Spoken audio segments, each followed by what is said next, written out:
Hi everyone, it's Erin from the Provincial Farmhouse. Thank you so much for joining me.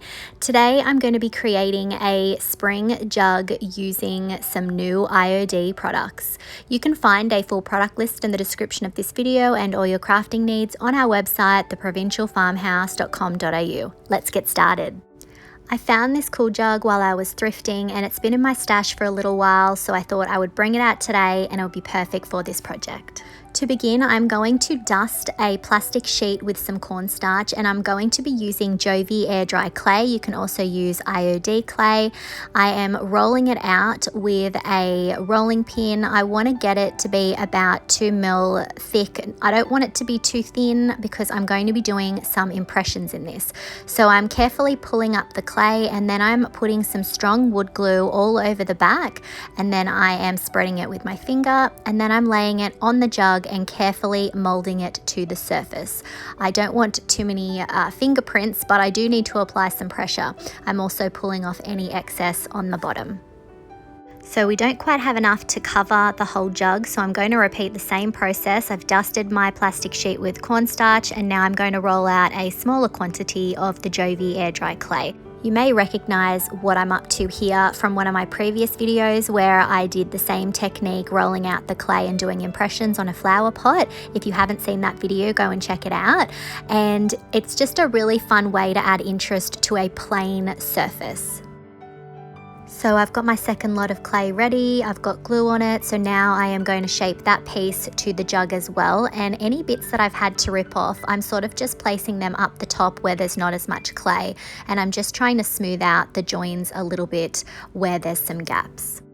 However, I don't feel the need to cover the entire thing, as part of the interest of this is the jagged edges and the gaps. It just adds to an aged appearance. Next, I'm going to be using IOD's Sprigs stamp, and I'm going to be doing this step while my clay is still wet. So I'm taking one of my stamps and I'm carefully pressing it into my wet clay to make an impression. I'm pressing it hard enough to get an impression, but not so hard that I'm going through so that you can see the black underneath. So I'm going to work my way around and I'm going to choose different elements from the Sprigs stamp to make imprints on my clay. So I want this to be a multi-dimensional piece. What I'm creating right now is a subtle background that my molds that we're going to do shortly are going to sit against. This is really going to add some interest and dimension so that it's not just a flat piece. If you don't have the Sprigs stamp, that's fine. You can just take whatever floral stamps you have if you're going to try and recreate this look, and that would work fine. Or you could even use something like the Kindest Regards stamp from IOD to get some script in the background. It really is up to you and the look that you're trying to create. Next, I'm going to be using the new Toadstool Mould from IOD.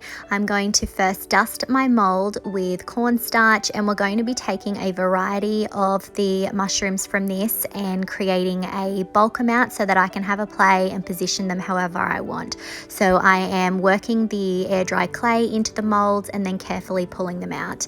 Then I'm using that same strong wood glue to adhere the mushrooms over the top of the clay that I have already attached, and I'm just having a play here. There is no right way to add these. You can do this however you like. You can add more than I do. I am going for a bit more of a subtler look because I do have the florals in the background. So this mold is from IOD's Spring 2023 release, and it's probably my favorite out of the three. I think this is going to be a really fun mold to use, and mushrooms are very popular right now. Next, I'm going to be using the Laurel mold and the He Loves Me mold. I think that these will go nicely with our mushrooms. So I'm using the tiny bee from the Laurel mold and just working my clay in. I'm making about 4 of those and I'm just positioning them randomly around the pot. Next, I'm using the He Loves Me mold and I'm just going to make 2 of those little leaves up the top there. So I'm gluing those little leaves on, and then I decided that I would make one of the smaller flowers from there as well. And again, you can position this however you like. I'm then grabbing my laurel mold again, and I'm going to be using the laurel that has the more defined leaves, and I'm pulling one of those apart and arranging them down the bottom. If you are lucky enough to have bought the Dewdrop Pond mold, you could definitely use that instead of the other molds that I'm using today. So I let my clay dry for 24 hours and now I'm coming in with Dixie Belle's Cashmere limited edition fall color. This is a really beautiful cream tone. It does have a little bit more yellow in it.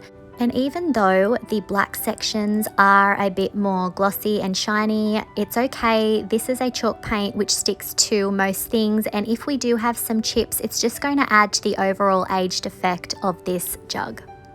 Once my paint is dry, I'm coming in with Dixie Belle's Gloss Clear Coat and I'm going to apply it to the entire jug. This is going to seal the paint, but it's also going to be a great surface for our next step.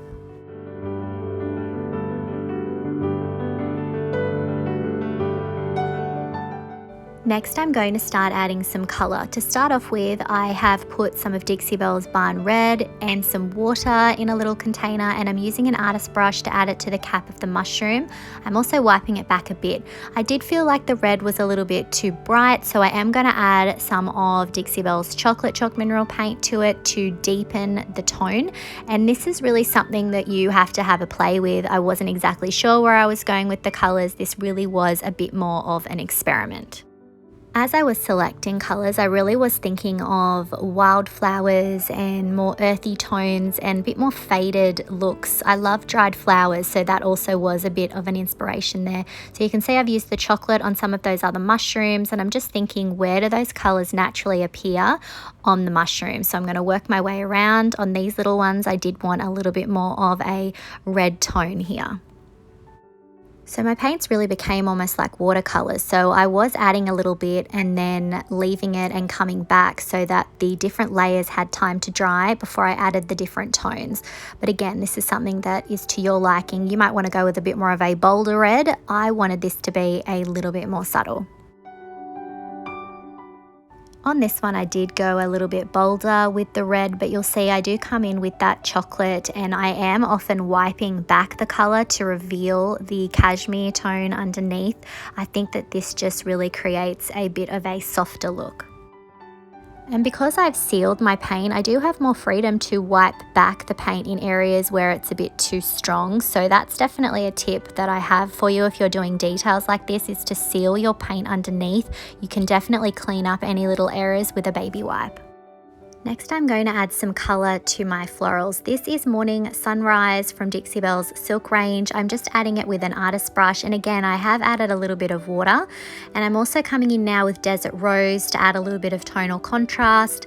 Again, that water is really softening the tone. So I'm now coming into my lavender, well, I think that that's lavender, and adding some more of that Morning Sunrise, and I am using a baby wipe to wipe back some of the darker patches. I'm then grabbing Mojave, again, that's from Dixie Belle's Silk line, and I'm just adding it to some of the florals there, and I am doing this in a really subtle way with a small brush, and I'm also adding it to the little bees as well. I then grabbed Cactus Silk Mineral Paint, and you can see I'm working it into the impressions that have been made, and I'm then able to come over with a baby wipe and wipe off any areas where I sort of went above the impression. This is really helpful. It's helping me to be a bit neater. So I'm going to work my way around and add the green to all of the areas where you would expect to find green on the leaves and the stems of the different plants.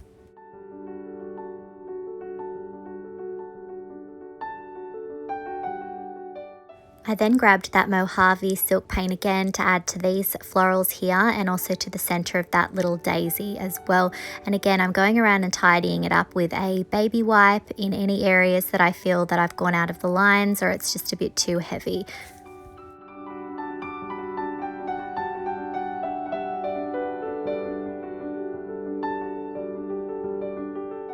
Next, I'm going to be using Dixie Belle's Bayou Moss Voodoo Gel Stain. I've never used this one before, but I thought this was the perfect product for it. I started off having it just straight, but then came in with some water to water it down.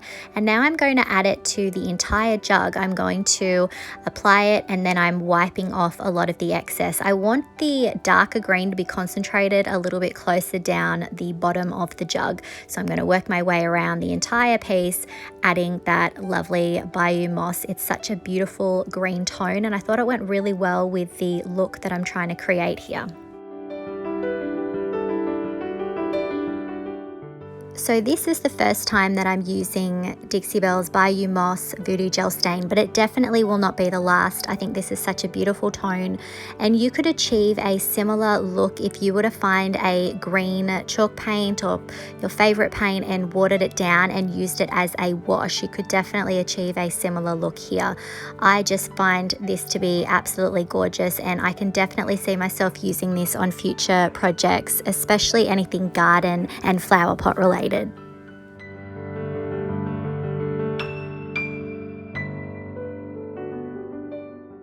Once the Bayou Moss has dried, I'm going to come in with Tobacco Road Voodoo Gel Stain watered down, and I'm going to add a bit more of an antiqued look here. I'm adding it, and then I'm using my mister to thin it even more on the piece. And then I am using a wet wipe to wipe it away. I really want it to set in those low points and to really define the aged cracks and the details down the bottom. So if you have watched my channel for a while, you know that I love to give things an antiqued and worn look. I just think that it gives it so much more character. But if this look is not for you, remember you can always leave these antiquing steps out.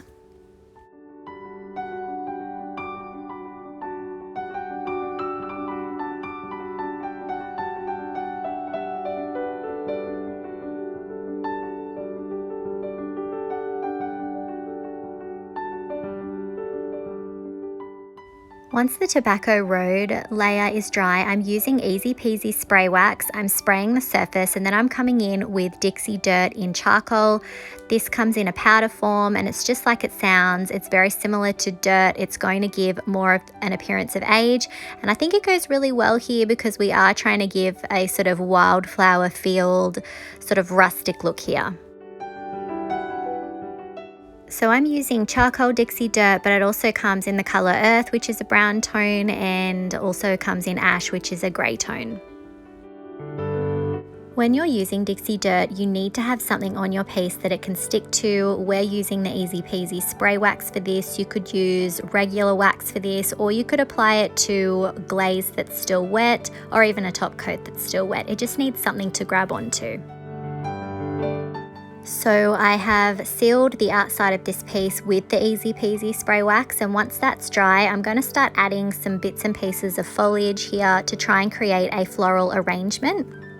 I'm not a professional by any means, but I just sort of went with what felt balanced and what went with the colors that we already have on the jug. I think that this jug would look great with or without florals, but I thought that I would show you guys what it looked like with flowers and without. Finally, I'm going to grab some twine, and I'm going to start wrapping it around the top of the jug, and I'm also going to tie a little bow.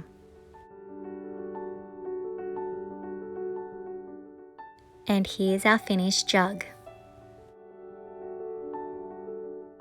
I'm really happy with how this turned out, and I thought I would show you it with flowers, and this is without, so you can see it really could stand alone without the extra florals, and it would look lovely, I think, on any shelf. I think that this just looks lovely with the stamp impressions, and the new toadstool mold is so cute, and it goes really beautifully with the IOD molds that we already have as well. Let me know what you think of this in the comments.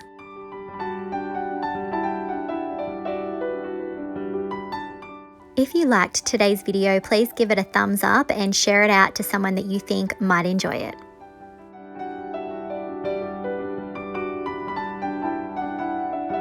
If you're not already, I would love it if you could hit that subscribe button and the notification bell so that you don't miss out on any of our projects. You can find all of the products used in today's video on our website, theprovincialfarmhouse.com.au.